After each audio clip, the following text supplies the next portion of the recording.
আমাদের দেশে অনেক ছাদ ফাঁকা পড়ে আছে, কিন্তু আমরা এগুলোকে কাজে লাগাই না। এগুলো চাইলে আমরা অনেক কিছু সম্ভব, এখান থেকে অনেক সবজি করা যায়, যেটা আমাদের দৈনন্দিন প্রয়োজনে বাসায় লাগে, সেই খাবারটা এখান থেকে হয়ে যায়। যেমন আমরা এখানে করছি অ্যাকোয়াফোনিক্স, এখানে আমাদের বিভিন্ন ধরনের সবজি হয়। এই সবজিগুলো আমরা হচ্ছে গেলো এখান থেকে নিয়ে নিয়ে আমাদের চেয়ারম্যান স্যারের বাসায় দিই, আবার অনেকেরই দিই, সবাই খায়। তো এখান থেকে আমাদের দৈনন্দিন জীবনে যা লাগে বেশ সবজি আমরা এখান থেকে কালেক্ট করি, আমাদের আর বাজার থেকে কিনতে হয় না। সার মুক্ত, হ্যাঁ, রাসায়নিক সার মুক্ত আমাদের এখানে। এই অ্যাকোয়াফোনিক্সটা আমরা করছি ছাদের উপরে, অনেক দিন হয়েছে, এখান থেকে আমাদের অনেক সবজি কালেক্ট হয়। তো এখন হচ্ছে গেলো আমরা এইভাবে রাখছি, আবার নতুন করে শুরু করব। আমাদের আগে যে সবজি গাছগুলো ছিল, বেশ কিছু গাছ হচ্ছে গেলো হয়ে গেছে, এগুলো আমরা আবার নতুন করে এটাকে সাজিয়ে সুন্দর করে তৈরি করব। তৈরি করলে তো চাইলে সবাই হচ্ছে যাদের ছাদগুলো ফাঁকা পড়ে আছে, তারা চাইলে ছাদের উপরে অনেক কিছু করতে করতে পারে। ছাদের উপর শুধুমাত্র যে সবজি না তা না, যে কোনো ফলের গাছ আছে। হ্যাঁ, যে অসংখ্য ফলের গাছ, যেমন আমাদের এখানে হচ্ছে সবেদা ফল আছে, ডালিম আছে, পেঁপে আছে, অসংখ্য ফল ছাদের উপর ফলের গাছে করা যায়। তারপরে আমড়া গাছ আছে, লেবু গাছ আছে, এখান থেকে অনেক লেবু হচ্ছে, কামরাঙ্গা আছে, আমরা আছে, অসংখ্য ফল, জলপাই গাছ আছে, জলপাই আমরা এখান থেকে কালেক্ট করতে পারি। অনেক ফলের গাছ চাইলে ছাদের উপরে মানুষ করতে পারে। আমাদের তো বাংলাদেশে অসংখ্য ছাদ খালি পড়ে আছে। মানুষের দৈনন্দিন জীবনে যা যা প্রয়োজন সমস্ত কিছুই ছাদের উপরে মানুষ করতে পারে। চাইলে সমস্ত কিছুই ছাদের উপরে করতে পারে, যেটা বাইরে বাজার থেকে যেগুলোর সাথে বিভিন্ন সার থাকে, এগুলো সার মুক্ত জিনিস ছাদের উপর নিজেরাই করে খেতে পারে। হাসিম ভাই, আপনার মাছের সাথে আপনার সম্পর্ক কতদিনের?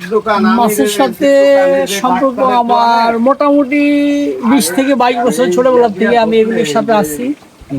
বিদেশি মাছ ব্রিডিং টিডিং করা, এগুলোর সাথে আমি জড়িত আছি। আমাদের এই ছাদের উপরে 2টা পন্ড আছে। একটা পন্ডের মধ্যে হচ্ছে গেল আমাদের কই কাপ আছে, জাপানিজ কই, খুব ভালো লং টেল। আরেকটার মধ্যে আমাদের হচ্ছে গেল অ্যাঞ্জেল আছে, বিগ সাইজ, অনেকগুলো অ্যাঞ্জেল আছে। তারপর আমরা বেশ কিছু তেলাপিয়াও করি।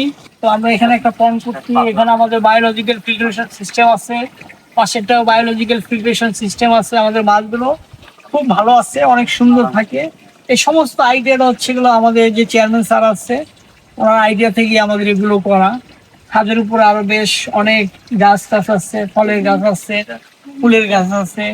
আমাদের এখানে অসংখ্য গাছ টাছ আছে। আমরা আরো আমাদের অনেক মাছ আছে, আমাদের ফার্ম 2-তে তেলাপিয়া আছে, বড় বড় তেলাপিয়ার বাচ্চা করতেছি আমরা অসংখ্য। আমাদের চেয়ারম্যান স্যারের বাসায় আমাদের হচ্ছে গেলো চিকলেট আছে, অস্কার আছে, অ্যাঞ্জেল আছে, আর অসংখ্য মাছ আছে।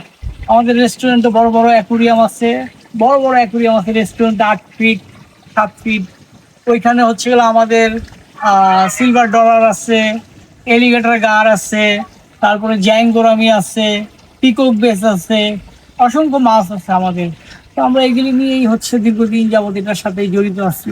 যদি হচ্ছে কারো ছাদ যদি ওরকম স্পেস থাকে, তাহলে ওইখানে আপনার পন্ড করতে পারে, বা হচ্ছে ড্রামের মধ্যে কাপ্পি, মলি, প্লাটি, সোটেল এগুলো করতে পারে।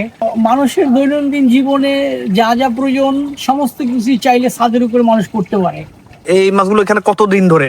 এই মাছগুলো আমাদের এখানে যেগুলো আছে এগুলো বয়স হচ্ছে 4 মাস। আমরা ছোট ছোট নিয়ে আসছিলাম, বেশ এখন মোটামুটি 8 ইঞ্চি, 7 ইঞ্চি, 10 ইঞ্চি পর্যন্ত সাইজ হয়েছে। তো এগুলো আমরা আবার বেশ কিছুদিন পরে এগুলো আবার আমরা হচ্ছে এগুলো সেল করে দিব। সেল করে দিয়ে আবার আমরা নতুন করে হচ্ছে হলো আবার ছোট ছোট নিয়ে এসে আবার এগুলো বড় করবো। যে কেউ চাইলে ছাদের মধ্যে হচ্ছে এগুলো পুঁততে পারে, এ ধরনের মাছ করতে পারে, খাবারের মাছ করতে পারে।